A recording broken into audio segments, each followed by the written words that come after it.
fast Wi-Fi, doo-doo Wi-Fi. I think my Wi-Fi is A1 right now, actually. All right, we got Xfinity. Shout out Xfinity. Um, we were talking about your tournament and just how like both of us felt like our guys were clicking. Mm. Um, Yeah, man, oh, but like we were talking about before we started recording, like a lot of times coaches coaching those younger guys, they they don't measure success necessarily in the wins and losses as uh-huh. much, especially in the summer. Mm-hmm. Because you start seeing them doing the things you're asking them to do, and then having success, and then it kind of starts clicking in their heads Yep. too, and it's like, okay, now we're heading the right direction. Yeah, those first two games really helped them build confidence because they were playing bigger teams, and we were just beating the hell out of them. Like we were Mm-hmm. defensively just. I noticed in the first game that the first team couldn't handle pressure. Someone pressured someone real for a possession. I was like, oh, they can't handle pressure. So we on the next time out, that was the adjustment. I was like, yo, pressure everything. I don't care. Like we're just gonna pressure. They'll force turnovers, layups. Second Yeah, game, we just came out smacking that thing. Coach didn't call timeout until it was 27-7 with 4 minutes left. yeah, I was like, what are you yeah. doing? Got to use that before that point, man. But no, like I said, even though we were 2-3, like I told him at the end, I said, it's not the result you guys probably wanted, but like I'm proud of how you guys played because being so undersized, every game was close, and you guys made a dogfight out of every game, and you guys made another step of becoming a really good team. And I was like, I firmly believe that if we would have had Keaton and Declan here, like we're contending to win this tournament. Like you guys need to understand that's how well you were playing. Like you figured it out a little bit. Yeah, Just trying to like and with put a it in their head that they can win because they can. yeah, and with a high school team like that, you want them to feel that cohesion with those guys because it's not all just this. Like my team is just all the kids the same age from different schools, but so when they're going into their high school season, it's like let's continue to do this, and continue to build Mm-hmm. on what we just left the summer on. Yeah. No, exactly. we they that I was like I told them that this year's wide open. I was like, you guys got to understand that Bighorn and Pine Bluffs are both teams that were in the state championship last year. Teams that have no more, all their senior class is gone.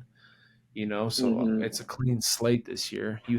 There's a great opportunity to go win and stuff. The floodgates have opened. It's funny, like once you see it in the NBA too, like once certain teams break up, it's like, all right, who's going to step in now and take Uh huh. that little void right there? Because there's one available. Facts. That's always the fun part. It's like, oh, let's. I mean, might as well. They're good enough. And we've been working enough this summer that I feel confident that come season, if they keep getting in the gym with me, they're gonna be a lot better. A lot better, Mm. dude. I have one kid that's gonna be. If he can, he's a little goofy with his body because I think he grew a lot with it. His arms are just longer than. It's like Slender Man out there. But Not used to the length. once he figures it out, this kid I think is gonna be one of those small town kids that could play D2 Mm. at a good To school. find his way. Yeah. Yeah, he's That's good. what's up, man. Um, Episode 23. yep. Is it 23? Is that I think correct? it's I keep losing track of where we're no, at. it's 23. We're close on Um, 25. Welcome back to the Kitchen Hook.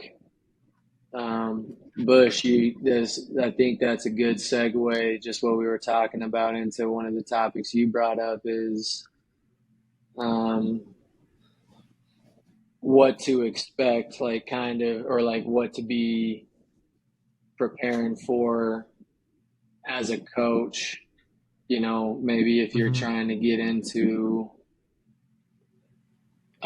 the college coaching world and kind of where your status is as far as whether you're a player, whether you're maybe somebody that didn't play at the college level, um, to try and, you know, get a spot into that coaching world. Yeah, you gotta. It's all about putting your name out there, really. Just trying to get your name out to as many people.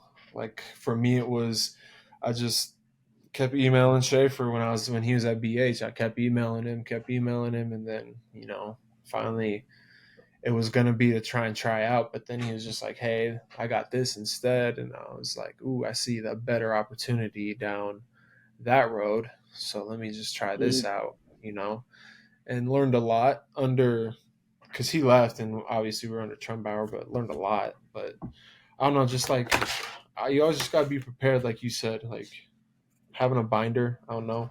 That's one of those things that I think is important. I started building one like 2 months ago, a binder just of And what's in that? Like, what are your things that you think are important to include in something like that? so like I have it all tabbed off with different dividers, and I have a philosophy section, a drills section, a defense section, offense, and then baseline and sideline out of bounds section, and then just at the beginning is all notes, practice plans that because I got that from Shafe. Like I keep all my practice plans just so I Mm-hmm. know what we did.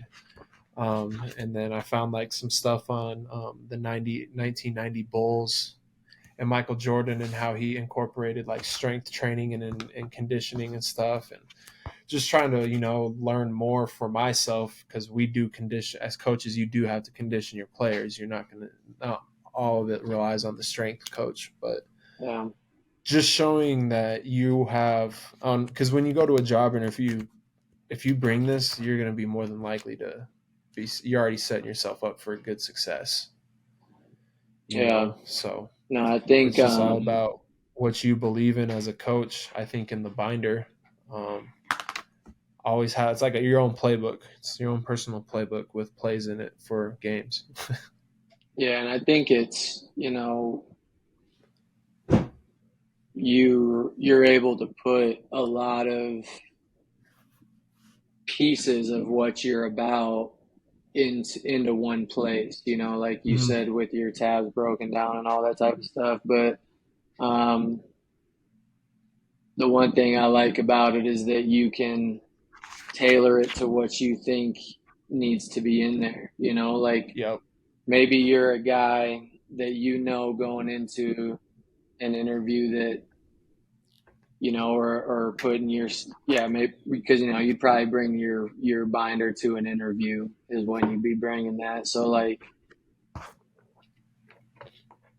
being able to have maybe an idea going in of what that job is going to entail and really be able to highlight those parts of it. So like for example, when I got the ops job at Minot State for that year for the men's and women's job, I knew it was going to be facilities related, and I was going to be kind of more on the camps and the backside of things more than I Hmm. was in the coaching world. So, like, understanding or hopefully being able to get an understanding of what that job's going to need from you and being able to highlight those parts of it. But yeah, like for you, like in your instance with your binder, is if you're going into a coaching situation where you're going to be a shot caller in the offensive side of the ball or maybe the defensive side of the ball, and being able to show what you bring to the table in those areas, Hmm. I think that's huge. Yep. 100%. Shows you're organized too. Like that's the Mm-hmm. cool one thing about it. I like its organization. And two, one thing I also got from Shafe that I really liked is he had a shelf of all because he does binders for every year, and that way Mm-hmm. he pulled out a scout on someone from like 2 years ago, and we were looking at it and because that's how we shut him down that year, and we're like, oh shoot, let's do that. And it's like I was Mm-hmm. like for some reason I was like that makes so much sense to have because you know what you're in a conference, you see kids 4 years. What if like a kid you saw as a sophomore who's always really good, and you just one night he had a bad night against you, and you're like, what did we do on the scout? Did we change anything? Did we Yeah. do anything different? Can we go back and look at that? You know, get also you can it just keeps record of what was going on the previous year. That's why I like the practice plans, so I can see like, all right, this is how we progressed. I write there. I make them shoot free throws and stuff, so I write free throws on there too. Um, but And I on just the like, practice plans, bro, it's so cool to see like if you do keep all of them, how basic you started. Bless you. thank you. How basic things were at the start, you know, Oh, and what you were able to, you know, add on and keep piecing together throughout the year. That's always so cool to see. for And real, you I know, have you one. start with like basic defensive principles like positioning and stuff, and then you're end the year working on crazy rotations or double teams or whatever. You can actually do certain things. You can call stuff out in the like they know what it is. It's like you can put 3-on-3 on a side and like, oh nope, that I know what that is. Figured that out already. Mm, yeah, man.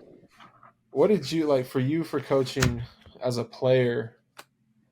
That's what I was going to ask you. What is because it's always I think it's different for a manager from a man like a student assistant manager position side of things as opposed to a player because you guys actually went through all the drills and in the in-game situations and stuff like that. Do you think that that holds maybe a little bit of an advantage sometimes? Um, I think that the you would think so, yes, you know, but you hear those stories of people that are great players, they aren't able to coach the game well, you know, and some people that maybe didn't play the game at that level can communicate what they need with players way better than someone who might have. Um, so yes, like yeah, you're able to bring in the personal experience of it a little bit, but that's not going to necessarily at the end of the day win you a job or not. But the one thing I wanted to say with you is like in your instance, you know, you went into Black Hills with the intention of not getting onto the coaching staff, right? Like you just went to go to Yeah, school, correct? yeah, And but I also think of a guy like Colton Rapp. I think he follows us on Instagram and stuff, yep. but I don't think he played at the college level either. He's a Laramie kid and has worked his way um, into the coaching world in his own way, and I think that's a you know a story for you. It's a story for me. Like everybody, it's so cool how the coaching world just everybody has their own little twists and turns to their path, but um, going into on the player side of things, I guess just like if you're going for a job and being a player, it's nice being able to bring in um, drills that you specifically remember or concepts that you specifically remember working on in practice and how they work and being able Uh-huh. to bring that to the coaching side of things. That's definitely something that I tried to utilize for sure when I was going for job interviews and stuff. Well, it's a smart thing to do. I mean, you might as well use what I feel like that's just it's just your branch of what of who taught you before. Um, and then you Yeah. kind of just can take what they taught you and be creative and do it your own way. Hmm. I get a lot of my stuff from like social media, Twitter, and stuff like that that I just go try out Like by your skill myself. development stuff or Yeah, like and then I practice concepts and stuff. skill development. Yeah. I get that stuff because I and then I go try it out by myself in the gym, and then if I like it, I'm like, okay, yeah, we'll do this. We'll do this with the kids in the morning and Hmm. see if they like it, you know. And everything that I've ever brought in, I've always told them like, hey, if there's something that we do and you think and you guys are like, this is the dumbest thing in the world, tell me it's the dumbest thing. Like this is stupid, and we'll Mm. never do it again. I was like, a lot of this stuff, I'm just trying to see. Like you guys are almost like an experiment that I'm trying to figure out what works best with player development. You know what I mean? What can we do to develop you guys the best way? It's always just trying Yeah. to figure out the best way possible to do it with certain drills that make sense, not bad. Like, you know what I mean? So I'll tell them, I'm like, yo, this drill you'll never do in a game, but it's going to help you in this situation. Hmm. Yeah, and that's being able to break something down for them. But I wanted to ask you this, like you obviously stepped into your or student assistant position. Um, what was it that you thought, initially, because it was Schaefer that brought you on first, right? Mm-hmm. Yeah. What did he see in you, do you think, just, from what you know Just about it, that he saw in you that he was like, yeah, we would want to bring this guy on as a part of our staff? just like I think, I don't know the word for it. The constant of the consistency of me reaching out and stuff, I guess. Mm. Um, when I was in high school, I sent out emails to them to try and like play there. He saw a game of ours. Matter of fact, it was one of my best games ever in regionals. I had a double double, but he came and saw that game. But he was there Mm. to watch Cody Kelly though, because everyone was like, "Oh, Bush, he's here to watch you." I was like, "No, no, he's here to watch. He's here to watch No, Cody. Come on, no. come out." But but I still played. Like I still didn't let it by. I still went out and played and whatnot, and had a good game that game. But then come school time, he kind of said he kind of was just like, "Hey, you haven't really had any a whole lot of offers. We don't have a whole lot of spots left. Like we've already kind of recruited and whatnot, so we can't really do anything." But I told him I was coming as a student anyway. So went as a student because, in my opinion, I started the whole recruiting thing too late. I didn't know how to do it. Mm. Um, and we were right before the social media boom where everything is super easy now with getting your film Yeah, out. that's true. You can get it to anyone like that. And so then the next year at school, halfway through, I just kept asking him. I was like, dude, like, I want to keep playing it. Can I come? Let me try out. Like, let me just try out or whatever. And I kept asking, and finally, and he'd see me in the gym all the time. Like I was in the gym all the time playing and Mm. going to all these open gyms and whatnot, taking it serious and lifting and stuff. And then he was just like, hey man, like you didn't really have any offers out of high school or anything like that.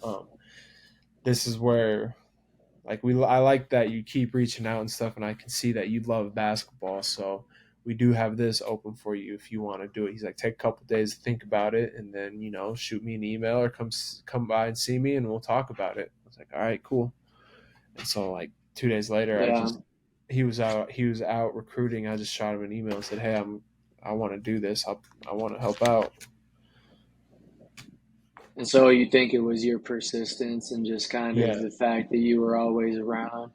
That's that's something, where.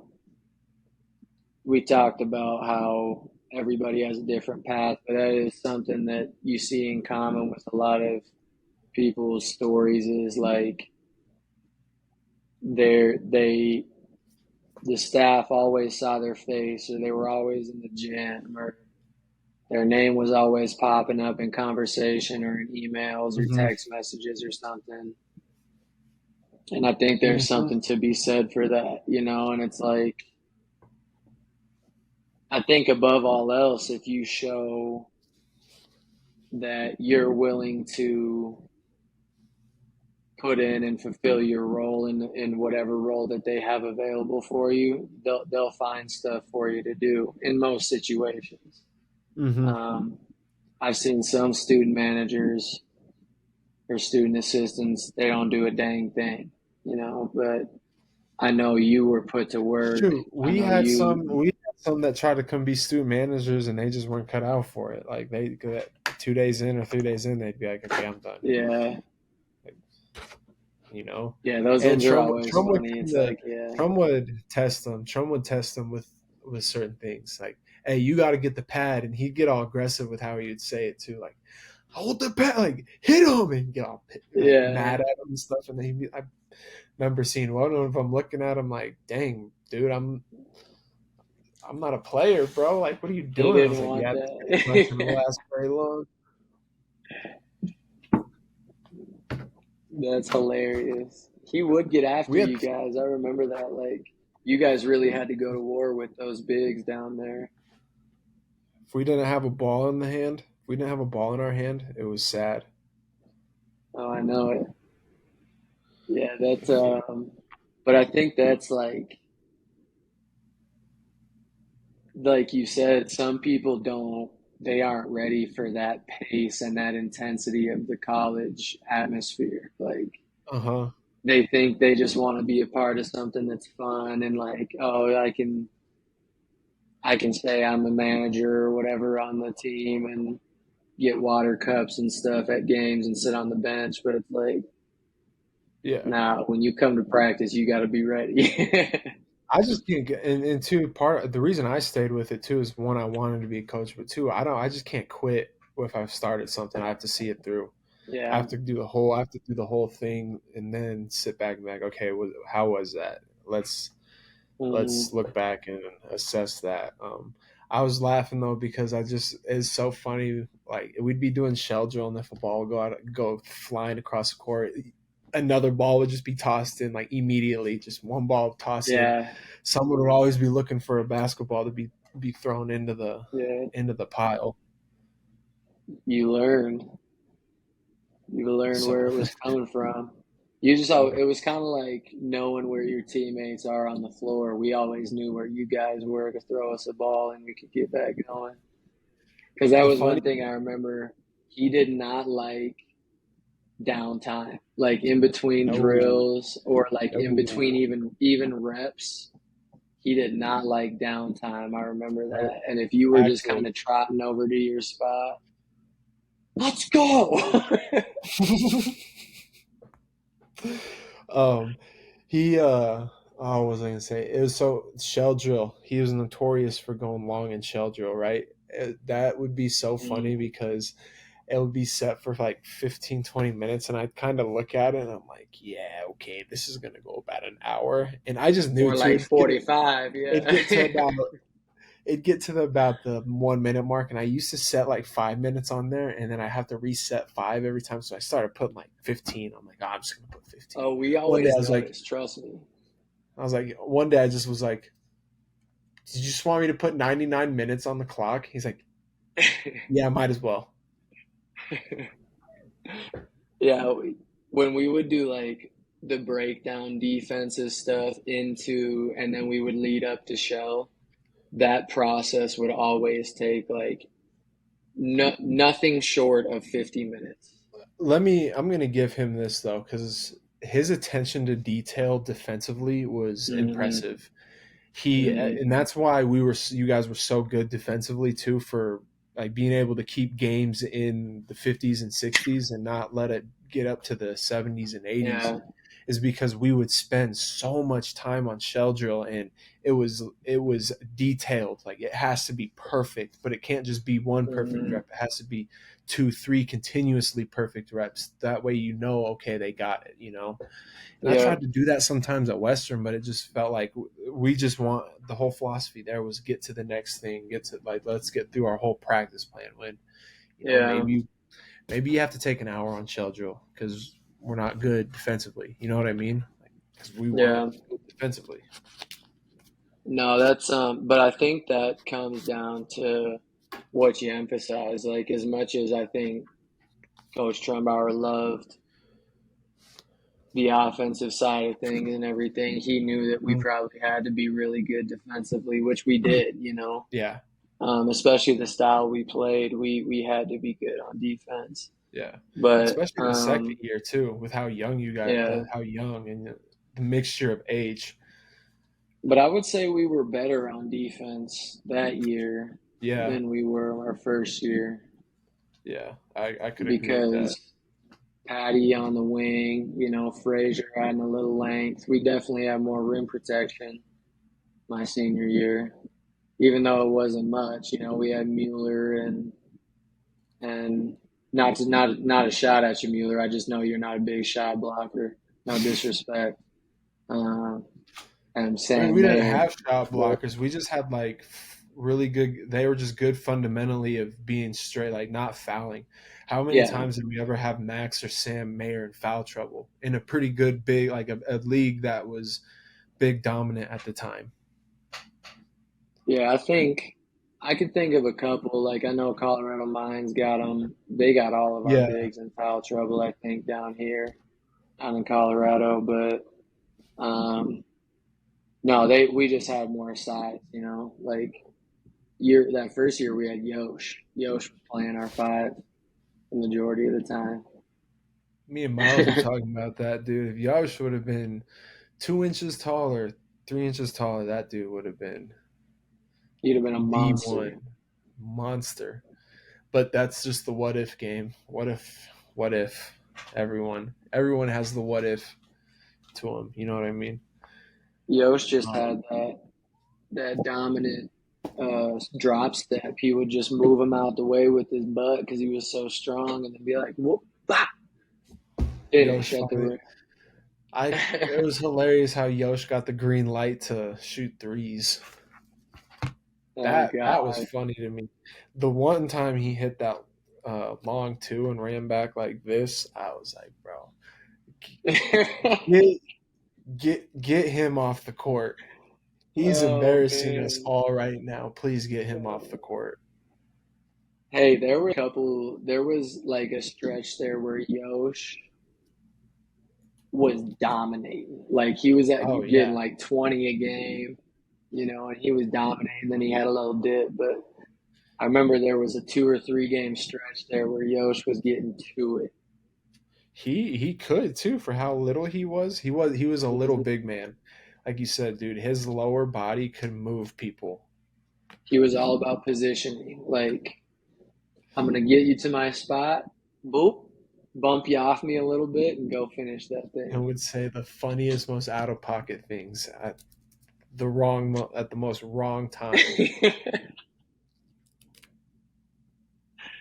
Oh, man.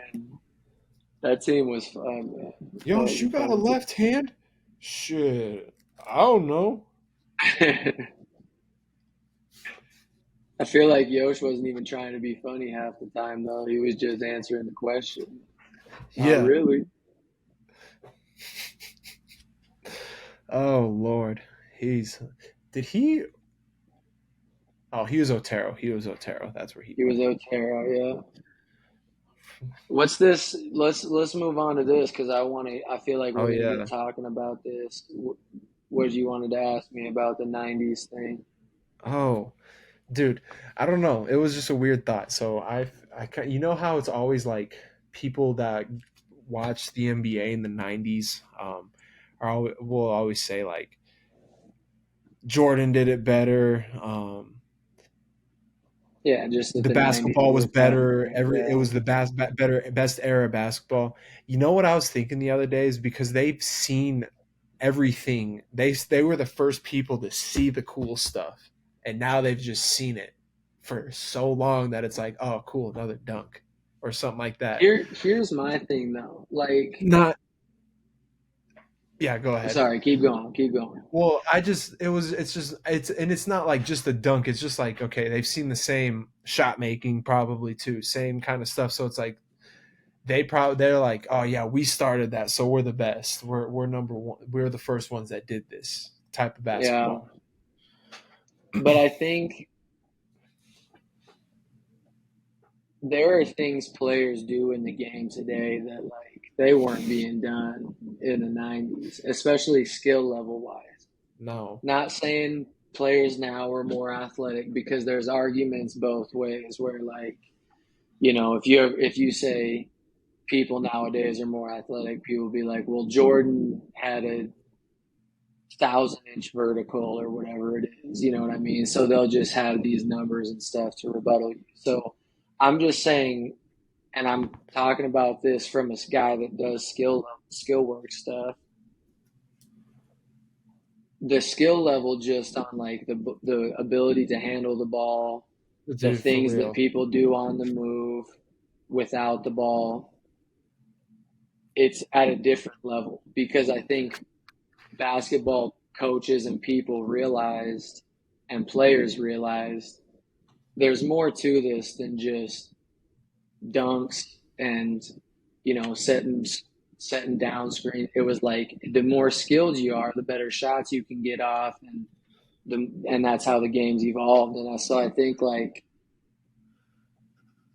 in that aspect, to me, there's no comparison as far as that goes, skill level Yeah. wise. No, I agree. I agree 100%. Um, I'd say I do miss how I don't know, dude. Just with, I guess at the same time, it's just a 50-50 way because with how well skill development is, the great offense always beats great defense today. Yeah, You just there's nothing. Sometimes there's nothing you can do. Steph Curry could go between the legs 15 times, go behind the back, step back, and throw some bullshit up and make it. And you're like, all right, mm-hmm. well, that's just what he does. Back then, it was not. There wasn't as many guys that could do that. So defensively, I think that's why you saw Yeah, closer exactly. games too, because you could pack it in a little bit more. Like I was watching Nick Van Exel highlights the other day, and he is one of the first people that could really just like create for himself with the Mm, with the ball and everything. He played like a modern day player does.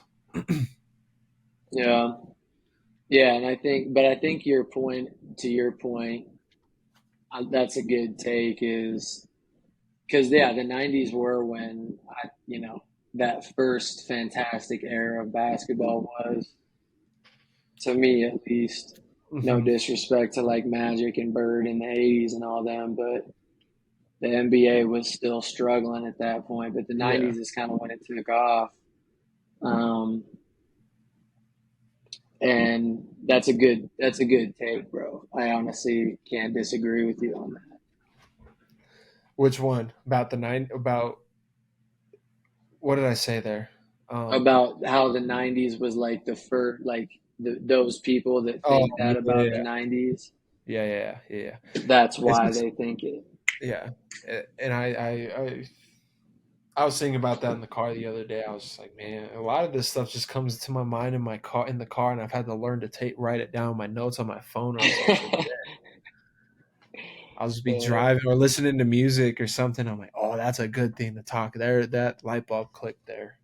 yeah, I'll have those too sometimes where it's like, oh, this would be good to talk about on the podcast, but then Hmm. it does slip. I need to be better about that. Yeah. All right. So might as well just talk. I just might as well just talk about this because I want to get the people's thoughts on this about the idea we talked about this morning on text message Hmm. about maybe doing that. The idea is that me and Tate pick a what do we say either a transfer or a returning player from every team in the RMAC, and then get them on an episode here on the podcast and make it like its own little series or something like that where they're all together that we can preview this upcoming season, and talk about maybe their goals, the team's goals, stuff like that. I don't know. In the RMAC. Did you say that? I don't Yeah, know if you said it in the RMAC, yeah, RMAC. in the Yeah. RMAC. Yeah. I think that's a fantastic idea, and I think we should certainly slide in some DMs and see if people will bite. You know what I mean? Um, but some Mhm. support from some listeners would be good too. I can think of a couple guys that I would ask already, but Me too. there Yeah, are some me of those too. teams that we don't have, much connection with at all. So So those that's might where, take yeah. some work. But that's where you guys help us out too. Is if you know the people or like someone from a team and you're like, hey, talk to them. We know them. Let us know. Because I think this obviously the RMAC is pretty much what this was started around. So Hmm. I'm excited for this next year and see how it plays out because of all the new stuff, all the new teams that are going to happen, especially with our next guest and their new squad and the hype that they're going to be having because they brought in some dudes. Yeah, it's we were gonna do it this week and things happen, but that's all right, and so we'll see him then. But I like your idea, Bush, of getting that done because if we get one from every team, that's a nice chunk of episodes there that will probably take us pretty close into RMAC season. So it'll be right in time once RMAC play does tip off. Someone let Commissioner Chris Graham hear this, and hey, man, we'll do your RMAC preview with the coaches too. Just let us know. Get us in touch with them. We'll help you guys out. I think that'd be cool. We have some good questions. Oh, yes. And a couple new coaches in the league, too, to see how they view the RMAC. That would be interesting. Yep. Shoot, man, I don't really got a whole lot more left to say. This is another short one. Yeah, I think that's it. Again, it's good tuning back in with the Kitchen Hook. Oh. Brandon Jefferson and them. He was balling. Oh, yeah. Speaking of RMAC stuff. They lost in the championship, but dude, he is a hooper. He's kind of one of those very certified buckets out of the RMAC. Yeah. Brandon Jefferson. Who else would be on that list? I got to put Ferris in there. I'll put who? Ferris? Riley Ferris, big fella from. Oh yeah, 100%. I'm putting Ragsdale on that. Ragsdale. Scott. A cool cot. Can't forget a cool cot. And this is Joel. This is not disrespect to you. I don't see Joel as a straight bucket getter. Are you talking like off? Just a dude that has like a crazy bag and can just get buckets like that. You know what I mean? Right, because to me, just for comparison, like as dominant as both big men were, Riley Ferris was a very different player than Joel Scott was. You know what I mean? So and they scored in much different ways. So I agree. Okay, I'll agree with that. That's kind of what I mean. Yeah. A cool cot is up there. Yeah. D. White when he was in the. Derek White. Bro, one I'm going to put Mitch McCarron. Who was the lefty? There were a couple from. Sammy Barnes was a bucket. Sammy Barnes Tompkins. But Sammy Barnes played with Raekwon Mitchell. That's who it was, yeah. Oof. He was nasty. They had some good. Before you were there, they had a couple dudes they had a dude from Baylor, Manny, and then there's another guy. They were Highlands always somehow gets those guys. I know they do. They have that weird connection somehow. To get those random dudes that are bucket getters. Yeah, there we go. Just down another road. Yeah, we need to cut this off before this goes down another road. It happens every time. Where to find us, Spotify, all that good stuff. YouTube. Comment. Let us know what you guys think about that.